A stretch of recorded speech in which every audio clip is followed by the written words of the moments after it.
sur le chemin de ta destinée, pour que tu deviennes inébranlable, tu connaîtras des injustices. C'est toi qui as raison, mais c'est toi qui es puni. C'est toi qui dis la vérité, mais c'est toi qui es rejeté. C'est toi qui crains Dieu, mais c'est toi qui es traité comme un païen. C'est toi qui as dit non, mais c'est toi qui finis en prison. Tu dois persévérer, tu dois continuer malgré les injustices. J'aimerais parler à toutes les personnes qui subissent des injustices. Tu as refusé de voler, on t'a chassé de l'entreprise. Tu as refusé de donner ton corps à un homme, il refuse de t'épouser. Tu as refusé d'entrer dans la corruption et tu as perdu le poste. Tu as dit la vérité et tu as perdu tes amis. Tu vis dans l'intégrité et tout le monde te rejette.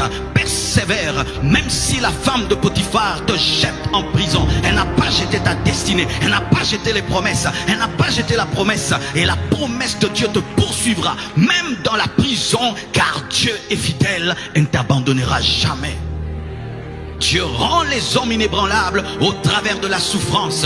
Dieu rend l'or pur au travers du feu. C'est au travers de tes souffrances que Dieu va t'affermir et va te rendre parfait jusqu'à te rendre inébranlable. Ne rejette pas ta souffrance parce qu'elle fait partie de ta destinée. Ne rejette pas tes épreuves. Elles font partie des instruments qui doivent faire de toi l'homme que tu dois devenir. Tu as aidé des hommes et ces hommes sont devenus grands. Ces hommes t'ont oublié. Tu as prié pour des hommes. Ils sont devenus grands et ils t'ont oublié. Tu as fait des choses pour certaines personnes en secret et ces personnes t'ont oublié. N'abandonne pas l'amour, persévère, continue à croire en Dieu, car que les hommes te disent merci ou pas, il y a un Dieu fidèle au ciel. Je répète, que les hommes te disent merci ou pas, il y a un Dieu fidèle au ciel. Et si les hommes sont ingrats, l'Éternel n'est jamais ingrat, et continue à te connecter à lui et sa parole finira par s'accomplir. Joseph a été blessé par ses propres frères dans la chair,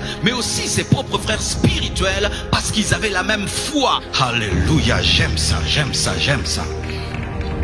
Et la Bible dit ceci: lorsque il a eu l'occasion, mes frères, de se venger, parce qu'après qu'il soit sorti par la grâce de Dieu de la prison et qu'il soit devenu ministre, ses frères sont venus en Égypte parce qu'ils avaient faim, et il était devenu fort, il était devenu puissant, il pouvait se venger, mais au lieu de se venger, il a décidé de pardonner. Il avait une tentation, se venger, la tentation de se venger, la tentation de rendre le mal pour le mal, la tentation de mettre aussi ses frères en prison, de les jeter aussi dans un trou pour qu'ils ressentent ce qu'il avait senti. Mais il a refusé le chemin de la haine, il a refusé le chemin de la méchanceté, et il est resté attaché à l'amour, pardonnant des personnes qui étaient prêtes à le tuer. Joseph est resté dans l'amour.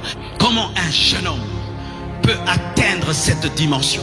Mes frères, il n'y a pas de secret dans les choses, il n'y a pas plutôt de hasard dans la vie chrétienne ou dans la marche avec Dieu. Lorsque tu vois un homme vivre d'une certaine manière, sache toujours, mon frère, qu'il a des secrets avec Dieu. Il a des choses que Dieu lui a enseignées. Il a des choses qu'il connaît. Il a des choses qu'il appréhende. Il a des choses qu'il maîtrise. Il a des choses que Dieu lui a enseignées. C'est pourquoi n'aime pas les résultats d'un homme, mais cherche à découvrir c'est comment, c'est quand et c'est pourquoi. Cherche à découvrir les clés qui engendrent les conséquences.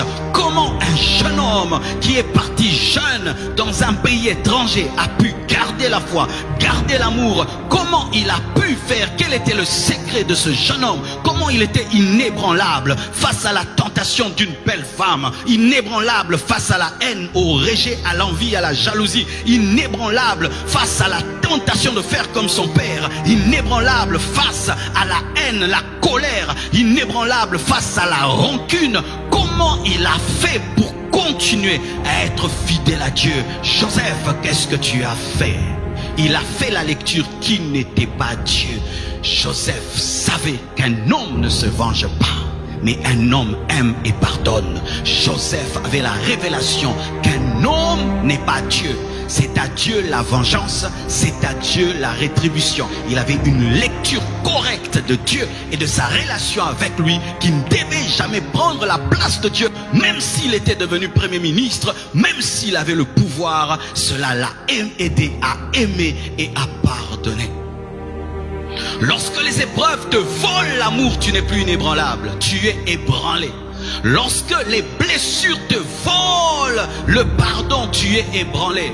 Être fort, ce n'est pas seulement prier, ce n'est pas seulement chanter. Être fort, c'est demeurer dans l'amour, dans les blessures. C'est demeurer dans le pardon, dans les déceptions. C'est ça, être inébranlable. On te blesse, mais tu aimes. On te blesse, mais tu pardonnes. On te blesse et tu dis, je ne suis pas Dieu pour me venger. Dieu me vengera, mais moi je dois pardonner. À Dieu la vengeance, à Dieu la rétribution, à toi le pardon et l'amour. Encore, il avait la révélation que toute chose concourt au bien de ceux qui aiment Dieu. Parce qu'il dit, c'est que vous avez fait, le mal que vous avez prémédité, Dieu l'a changé en bien. Il m'a envoyé ici pour prendre soin d'un peuple nombreux. Il avait compris ceci, que lorsque tu marches avec Dieu, il n'y a pas de hasard dans ta vie. Même le mal qu'on te fait partie du plan. Alléluia. Lorsque tu marches avec Dieu, il n'y a pas de hasard. Ceux qui étaient en train de crucifier Jésus-Christ pensaient qu'ils faisaient leur propre volonté, alors qu'ils accomplissaient le plan de Dieu, parce que Jésus devait être crucifié pour ressusciter et sauver l'humanité.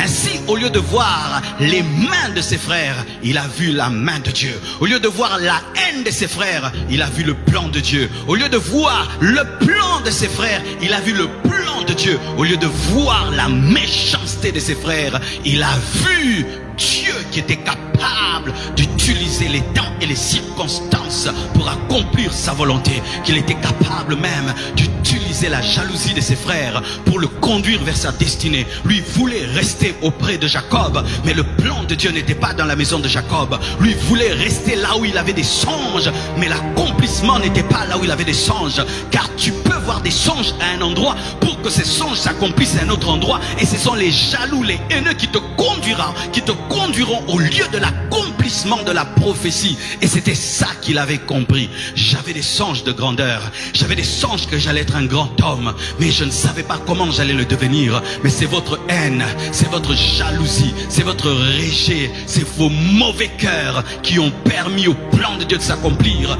Alors je ne peux haïr l'instrument de Dieu pour ma bénédiction, je ne peux haïr l'instrument de Dieu pour ma destinée. Vous avez été des instruments de Dieu pour ma destinée. Joseph avait la connaissance du maître des temps et des circonstances. Joseph avait la révélation que toute chose concourt au bien de ceux qui aiment Dieu. Ce verset que nous avons dans la Nouvelle Alliance, Joseph avait déjà la connaissance que Dieu était capable de se servir de la jalousie, de la haine pour élever un homme. Alléluia. Et Joseph avait cette révélation. Aussi Joseph a décidé d'adorer au lieu de se plaindre.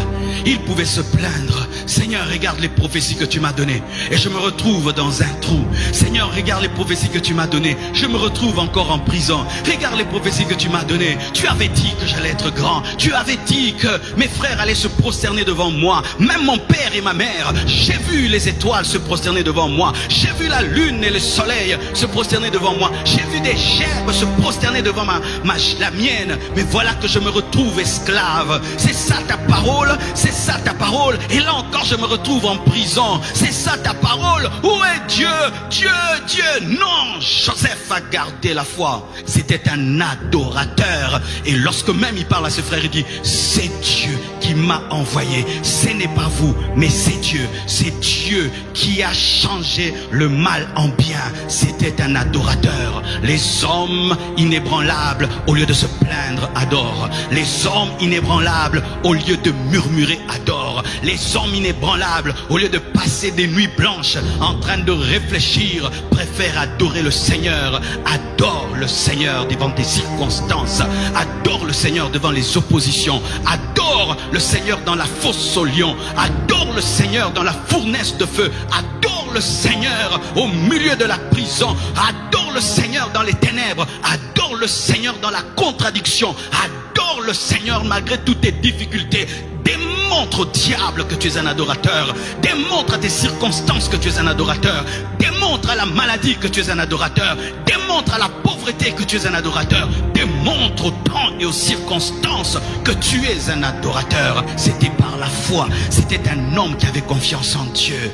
Joseph était un homme qui avait confiance en Dieu. C'est pourquoi il était inébranlable. Lorsque tu as peur, tu seras ébranlé. Lorsque tu doutes, tu seras ébranlé. Lorsque tu regardes au temps et aux circonstances et tu confesses les temps et les circonstances, tu seras ébranlé. Joseph a refusé de parler de sa fin, mais il a parlé du futur que Dieu va accorder, que Dieu emmènera Moïse à l'existence pour que Israël puisse sortir. Et lorsque Moïse est venu, on lui a rappelé les paroles de Joseph, et ce que Joseph avait dit, Moïse l'a fait. Il est sorti avec les os de Joseph le prophète, l'homme qui est mort dans la foi, inébranlable jusqu'au bout. Il n'est pas tombé avec la femme de Potiphar. Il n'a pas adoré les dieux de l'Égypte. Il n'est pas tombé dans la haine. Il n'est pas tombé dans l'aigreur. Il n'est pas tombé dans la tristesse. Il est demeuré un adorateur. Pourquoi? C'était un homme qui laissait Dieu l'affermir, l'enseigner. Vous êtes sur Jésus sur ta vie.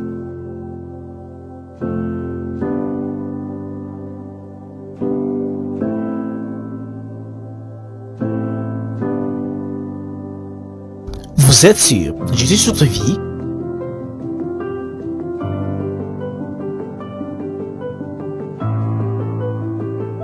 Vous êtes sur Jésus sur ta vie.